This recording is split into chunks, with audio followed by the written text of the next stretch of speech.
পরিবারকে সময় দেওয়ার চেষ্টা করেন শত ব্যস্ততার মাঝেও কিছুটা সময় তাদের জন্য বরাদ্দ করতে। এতে দিন শেষে ফিডব্যাক হিসেবে আপনি মানসিক শান্তি পাবেন। আসসালামু আলাইকুম, hello everyone, welcome back to my another blog. আজকে আমি চলে গিয়েছি Diabari metro rail station, Uttara উত্তর।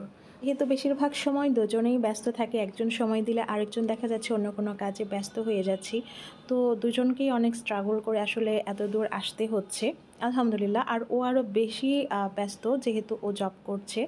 আর বুঝেনি তো অন্যের আন্ডারে জব করলে প্যারাটা কেমন, কর্পোরেট অফিসে সে জব করে আলহামদুলিল্লাহ। আর এত দূর আসতে আসলে আমাদের অনেকটাই স্ট্রাগল করতে হয়েছে, কজ আমাদের রিলেশনের বিয়ে, আর করোনার কারণে পড়াশোনাটাও সে সময় কমপ্লিট হয়নি। দুজনে স্টুডেন্ট ছিলাম, সে যদিও এখন বিএসসি কমপ্লিট করেছে।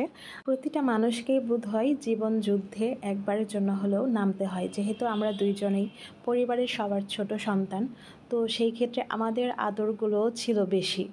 আমরা কখনোই ভাবিনি আমাদের লাইফেও এতটা স্ট্রাগল করতে হবে। যেহেতু বিয়ের আগে ওড়াধরা লাইফ লিড করেছি, তো আমরা এতটা ভাবিনি যে বিয়ের পর কি হবে কি না হবে, যেহেতু আমাদের পছন্দের বিয়ে, তাই তো দুই পরিবারের এক পরিবারেরও কাউকে তেমনভাবে আমরা পাশে পাইনি। আসলে আমাদেরও খুব ইচ্ছে ছিল সবাইকে রাজি সাজি করিয়ে ধুমধাম করে বিয়েটা করার, কিন্তু করোনাও চলে এসেছিল, তার ভিতরে অনেক রিজন ছিল। আর আমাদের এমনটা ইচ্ছে ছিল না যে এখনই আমরা এটাকে ফ্যামিলিকে প্যারা দিব বা জানাবো। আমাদেরও ইচ্ছে ছিল 2-1 বছর পর তারা জানুক, আমাদের অ্যাটলিস্ট সম্পর্কটা হালাল হয়ে থাকুক। যাই হোক, ফাইনালি আমরা একে অপরকে আলহামদুলিল্লাহ পেয়ে গিয়েছি। এর 3 মাস পর ও যখন আমাকে নিয়ে চলে আসলো, ছোট একটা ঘর দিল, একটা সংসার দিল ও আমাকে সাজানো গোছানোর জন্য। আমিও চেষ্টা করলাম পড়াশোনা বিজনেসের পাশাপাশি ওর মনের মতো করে ঘরটা সংসারটাকে সাজানোর জন্য। আসলে যে মেয়েটা একদমই অগোছালো ছিল, যাকে তার মা মুখে তুলে খাইয়ে দিতে হতো, সে মেয়ে কিনা আজকে এসে নিজের হাতে নিজের সংসারটাকে গোছাচ্ছে। যদিও প্রথম দিনের রান্নাটা সেই করেছিল, আলু ভর্তা, ডিম ভাজি, কীভাবে কী করতে আমি জানতাম না। ও যেহেতু মেসে থাকতো, আমি আসলে কখনো পরিবারের বাহিরে গিয়ে থাকিনি, আমি কিছুই পারতাম না।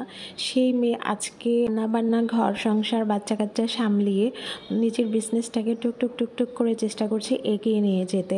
মাঝে যে সময়টুকু আমি হাই রিস্কি প্রেগন্যান্সি ক্যারি করেছি, সেটা অন্য কোনো ব্লগে শেয়ার করব, আমার অনেক আপুদের হেল্প হবে। এর জন্য বেশ কিছুদিন আমাকে নরসিংদীতে থাকতে হয়েছে। নরসিংদী থেকে ঢাকায় শিফট করার পর পড়ে গেলাম এক উটকো ঝামেলায়। আল্লাহ হচ্ছেন উত্তম পরিকল্পনাকারী, কারণ এই ঝামেলা না পড়লে হয়তো আমরা মানুষ চিনতে পারতাম না, আপনি ভেবে যেতাম। এরপর চলে এলো রমজান, আর আমরা যারা বিউটি প্রোডাক্টস আর ক্লদিং ম্যানুফ্যাকচারার, তাদের এই সিজনটা যে কী পরিমাণ ইম্পর্টেন্ট, সেটা এই সেক্টর নিয়ে যারা কাজ করে তারা বুঝতে পারবে যে আমরা কী পরিমাণ ব্যস্ত থাকি এই সিজনটায়। ব্যবসা ছোট বা বড় হোক, আল্লাহ এই মাসটিতে সবার ব্যবসায় অনেক বারাকা দান করে থাকেন।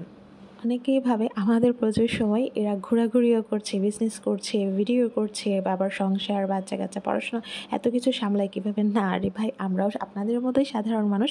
হ্যাঁ, আমাদের সময়গুলো পার্ট বাই পার্ট আসলে শিডিউল করা থাকে।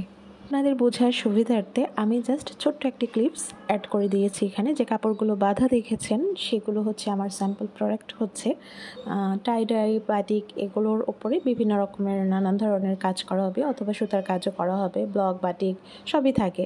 তো এগুলো করতে আসলে অনেকটা টাইমের ব্যাপার। আর এখন যে হাতের কাজের ড্রেসগুলো দেখছেন, এগুলো সবই হচ্ছে আমার নিজস্ব ফ্যাক্টরিতে করা। কাজের প্রতি আসলে ধৈর্য, ভালোবাসা না থাকলে কোনো কাজই সফলভাবে করা সম্ভব না। এত পরিশ্রমের পর ফাইনালি যখন বিউটি প্রোডাক্টস অথবা ড্রেসগুলো আমার হাতে চলে আসে, তখন কী যে শান্তি লাগে দেখার পর। আর বাস্তবে এগুলো এতটাই সুন্দর, মাশাআল্লাহ, আলহামদুলিল্লাহ। পুরো ভিডিওটি দেখেই বোঝা যাচ্ছে কতটা ক্লান্ত পরিশ্রান্ত আমি। কিছুটি করার নেই, এরপর পরিবারকে তো সময় দিতেই হবে, তাহলে জীবনের সার্থকতা কোথায়? আমার কাছে পরিবারের প্রাধান্য সব কিছুর ঊর্ধ্বে, সবার আগে। সমস্ত ব্যস্ততা এক সাইডে রেখে সুন্দর একটি সময় আমরা কাটিয়ে আসলাম আলহামদুলিল্লাহ। এই জন্য শুরুতে বলেছি, যতটুকু পারেন পরিবারকে সময় দিন, নিজের মানসিক শান্তির জন্য হলেও পরিবারকে সময় দিন। ধন্যবাদ।